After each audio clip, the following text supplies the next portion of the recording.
Vážení priatelia, ja som Mišo a dnes vám poviem niečo málo o tržhante vo Valticiach.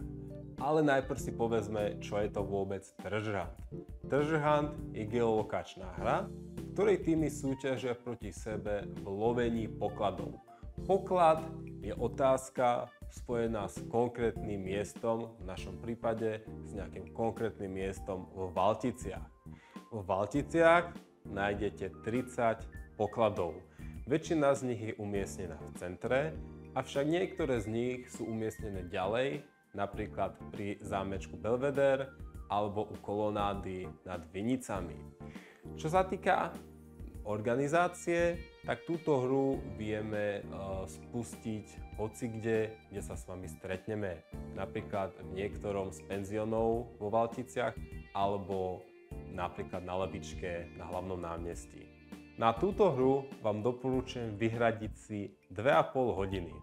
Avšak z našej skúsenosti vieme, že týmy veľkú časť času nehrajú z toho dôvodu, že v tých Valticiach nájdete stánky s vínom alebo s burčiakom takmer na každom kroku.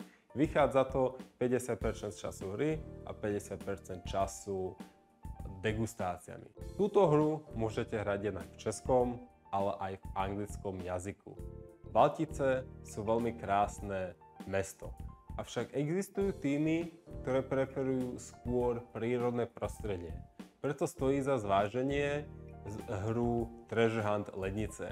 Na rozdiel od Valtice, Lednice obsahujú veľmi krásne zámestské záhrady a obrovský zámestský park. Preto, pokiaľ ste viacej súťaživé typy a chcete sa pohybovať v prírode, v lesíkoch, v parčíkoch a medzi rybníkmi, zvážte hru Tržhant v Ledniciach.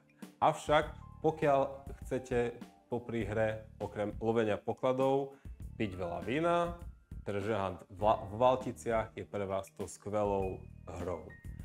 Ja dúfam, že sa buď vo Valticiach alebo v Ledniciach stretneme a dúfam, že si túto hru náležite užijete. Zatiaľ ahoj.